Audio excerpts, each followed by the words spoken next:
आज से आज की बात का शो आप देख सकेंगे 8:30 बजे से। हम तो ये कहेंगे बहुत दुखद घटना है, इस तरीके का घटना नहीं होना चाहिए था और इसमें पूरा दोषी अगर किसी को ब्लेम लगाएंगे तो ये खान सर को हम लगाएंगे, क्योंकि इन्होंने ही हत्या कराने का काम किया है। जो आदमी अपने ऊपर गोली चलवा ले अपना ही आदमी से, तो वो आदमी सोचे कि हत्या क्यों नहीं करवा सकता। इसलिए पूरा यकीन है, हमको पूरा भरोसा है कि ये हत्या करवाया है और इसको जेल जाना चाहिए इस व्यक्ति को, और साथ ही साथ उनको न्याय मिलना चाहिए। जो प्रिंस यादव हैं उनको न्याय मिलना चाहिए, उनके पूरे परिवार को न्याय मिलना चाहिए। और आखिर कैसे हुए प्रिंस यादव की मौत, उसके सिर पर चोट का निशान कहां से आया, क्या इसमें खान सर का भी कोई हाथ है, ये सारी अटकलें नेपाल पुलिस ने इस मामले में 5 लोगों को हिरासत में लिया है और बताया जा रहा है कि ये वही लोग हैं जिनके साथ प्रिंस होटल में ठहरा हुआ था।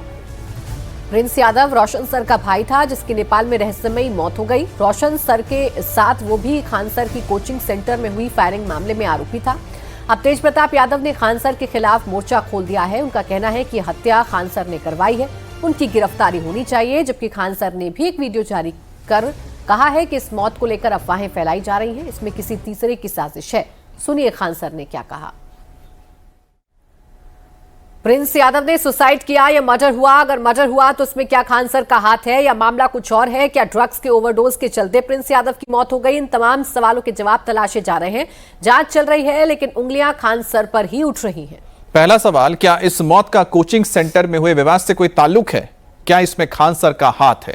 अगर ये सुसाइड है तो प्रिंस के सिर पर चोट का निशान कैसे आया? प्रिंस के बड़े भाई और ज्ञान बिंदु कोचिंग के संचालक रोशन सर जेल में हैं। इधर नेपाल में उनके भाई की संदिग्ध हालत में मौत हो गई। दोनों का खान सर से झगड़ा चल रहा था, इसलिए इस मौत को मर्डर के एंगल से भी देखा जा रहा है। और हमारे साथ नीतीश चंद्र जुड़ गए हैं। नीतीश, अब तक कोई जानकारी मिल पाई है कि आखिरकार प्रिंस यादव की मौत की वजह क्या है? क्योंकि जिस तरह से आरोप लगाए जा रहे हैं और खान सर भी कह रहे हैं इसमें कोई तीसरा व्यक्ति हो सकता है। देखिए, अभी पोस्टमार्टम रिपोर्ट आई नहीं है। पोस्टमार्टम रिपोर्ट आने के बाद ही अंतिम तौर पर कहा जा सकता है कि आखिर मौत की वजह क्या है। उनके साथ जो कुछ स्थानीय नेपाली और कुछ जो उनके पारिवारिक मित्र थे, उन लोगों ने भी अपनी तरफ से बातें रखी हैं, लेकिन अभी बिहार पुलिस की तरफ से इसको लेकर कोई बयान जारी नहीं किया गया है, क्योंकि नेपाल पुलिस की तरफ से अभी स्पष्ट रूप से नहीं कहा गया है कि वजह क्या है। उसमें अलग अलग बातें एक संभावित तौर पर बताई गई हैं कि क्या कोई जो दवा थी उसका ओवरडोज तो नहीं ले लिया गया, या फिर कोई पहले से उनको बीमारी थी या नहीं थी। परिवार के लोग इसे इनकार कर रहे हैं कि कोई बीमारी नहीं थी।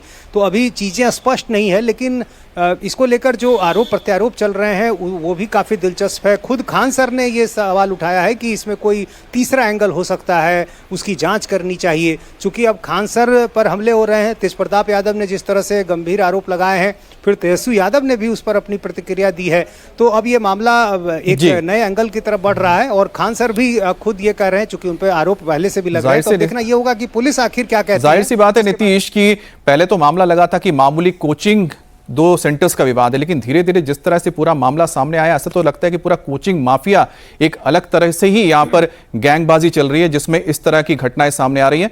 लेकिन आप नजर बनाए रखें, जब तक तफ्तीश होगी तब तक यह समझ में आएगा कि आखिरकार कौन इसके पीछे है। अब कोचिंग फायरिंग विवाद में खान सर की मुसीबतें बढ़ सकती हैं। वो भले ही बेल पर बाहर हैं, लेकिन पुलिस की जांच तेजी से आगे बढ़ रही है। इसी से जुड़ी एक और खबर आपको बता दें, फैजल खान और खान सर के कोचिंग सेंटर पर पुलिस का शिकंजा कसता जा रहा है। पुलिस ने खान ग्लोबल स्टडीज पर नोटिस चस्पा किया है। कोचिंग सेंटर के मैनेजर कन्हैया सिंह समेत 3 कर्मियों को नोटिस भेजकर पूछताछ के लिए बुलाया था, लेकिन इनके नहीं आने पर पुलिस ने कोचिंग स्टाफ अजीत और अंकित समेत मैनेजर कन्हैया को अब कोचिंग पर नोटिस चस्पा कर तलब किया है। ये तीनों ही स्टाफ फैजल खान के कोचिंग पर हुए हंगामे और बवाल को लेकर एफआईआर दर्ज कराने वालों में शामिल थे। ये अनुसंधान के तहत जो है, दोनों अनुसंधानकर्ता जिनकी गवाही लेना है, जिनको कांड के संबंध में कुछ जानकारी है, उनको बुलाने के लिए नोटिस दिया गया है। एक सामान्य प्रक्रिया अनुसंधान की है और उनको बुला के उनसे पूछताछ की जाएगी। अगर नहीं आएंगे तो उस पर किस तरह की कार्रवाई? ये तो आगे की प्रक्रिया है। जब नहीं आएंगे तो फिर नोटिस दिया जाता है, फिर नहीं आने के बाद जो आगे की प्रक्रिया की जाएगी विधि सम्मत। और बिहार के पूर्व मुख्यमंत्री राबड़ी देवी के सरकारी बंगले पर घमासान जारी है। 10 सर्कुलर रोड के सरकारी आवास को बिहार सरकार ने 29 मई को खाली करने का नोटिस दिया था। सरकार ने इसके लिए राबड़ी देवी को 15 दिन का वक्त दिया था, जिसकी मियाद पूरी हो गई है। ऐसे में देखना होगा कि आज राबड़ी देवी बंगला खाली करती हैं या नहीं। सरकार ने आरजेडी नेता को 10 सर्कुलर रोड की जगह 39 हार्डिंग रोड पर मकान आवंटित किया है। 10 सर्कुलर रोड में लालू परिवार पिछले 20 सालों से रह रहा है। बिहार सरकार के भवन निर्माण विभाग ने अब ये बंगला सम्राट सरकार में मंत्री नंद किशोर राम को आवंटित किया है। इससे पहले राबड़ी देवी शनिवार को पटना के कौटिल्य नगर स्थित अपने निजी बंगले का निरीक्षण करने पहुंची थी। माना जा रहा है कि सरकारी आवास छोड़ने के बाद पूरा लालू परिवार अब इसी घर में शिफ्ट होने जा रहा है। राबड़ी देवी को सरकारी बंगला 10 सर्कुलर रोड खाली करने को लेकर दी गई मोहलत खत्म हो चुकी है। ऐसे में बिहार सरकार के भवन निर्माण विभाग को इस बात का इंतजार है कि क्या राबड़ी देवी आज बंगला खाली करेंगी। कुछ दिन पहले राबड़ी देवी अपने निजी बंगले का निरीक्षण करने गई थी। पटना के कौटिल्य नगर में एक आलीशान बंगला लालू परिवार का तैयार हो रहा है और ऐसे में ये माना जा रहा था कि राबड़ी देवी उसी बंगले में शिफ्ट करने वाली हैं। डेडलाइन खत्म हो चुकी है, लेकिन ऐसे में क्या आज ये बंगला खाली होगा या नहीं होगा। और इस बीच चूंकि सुरक्षा जब कम की गई राबड़ी देवी की, लालू यादव की, उसके बाद से यहाँ कोई सुरक्षाकर्मी नहीं है और तमाम जो पार्टी के कार्यकर्ता हैं वही बंगले की सुरक्षा कर रहे हैं। और ऐसे में अब देखना ये है कि क्या पुलिस इस बंगले को खाली कराने आती है या नहीं। ये बताइए कि डेडलाइन खत्म हो चुकी है, सरकार ने जो नोटिस दिया, तीसरी बार नोटिस दिया, तो आज तो पुलिस बंगला खाली कराने आ सकती है। क्या बंगला आज खाली हो रहा है? नहीं हो रहा है। जब तक हमारे नेता का आदेश नहीं होगा तब तक हम लोग जितने भी कार्यकर्ता हैं उनकी सुरक्षा में हम लोग बंगला खाली नहीं करने देंगे। पुलिस आ गई तो? पुलिस भी आएगी तो भी हम लोग खाली नहीं कर देंगे। जब हम लोग सुरक्षा में है अपने नेता का, जब तक हमारे नेता का सुरक्षा वापस नहीं किया जाता है, इस पर बात नहीं किया जाता है, हमारे नेता का आदेश नहीं मिलता है, तब तक हम लोग उन लोगों की सुरक्षा में है। लेकिन डेडलाइन जो है 15 दिन की दी गई थी, 3 बार नोटिस दी गई है, तो बंगला खाली कराने के लिए क्या कहा गया आप लोग को? क्या आज बंगला खाली हो रहा है? बंगला खाली नहीं होगा। क्या वजह? क्या वजह है कि अभी इनका आवास आवंटित नहीं हुआ है, इनका नया अभी घर है जो तैयार। 39 हार्डिंग रोड जो है वो बंगला आवंटित तो हो चुका है, उसमें ही नहीं जाएंगे। क्यों? क्योंकि जब ये बंगला में है तो ये बंगला वो बंगला में अंतर किया कि बंगला को खाली कराया जा रहा है। 39 हार्डिंग रोड कहा जाता है अनलक्की बंगला है, उसमें जो रहा कभी उसका राजनीतिक करियर बहुत अच्छा नहीं रहा। क्या ये भी वजह है? नहीं, ये वजह नहीं है। जो शुरू से इनको 10 नंबर मिला है 10 नंबर में रहेंगे, नहीं तो अपना आवास में जाएंगे। आज बंगला खाली हो रहा है? कुछ अंदर से खबर आई है? नहीं, अंदर से कुछ खबर नहीं आया। जो आदरणीय लालू प्रसाद को जो मनसंसा होगा उनका, उसके बाद पुलिस आ गई यहाँ यदि खाली कराने, तो फिर क्या होगा? खाली कराने आ जाएंगे तो हमने बैठे हुए हैं, जो उनको करना वो करेंगे। और अब वो खबर जिसका इंतजार पूरी दुनिया को 4 महीने से था। अमेरिका और ईरान जंग खत्म करने के लिए शांति समझौते पर राजी हो गए हैं। दोनों देश पीस डील पर साइन करने के लिए तैयार हो गए हैं। 19 जून को स्विट्जरलैंड के जिनेवा में दोनों देश पीस डील पर सिग्नेचर करेंगे।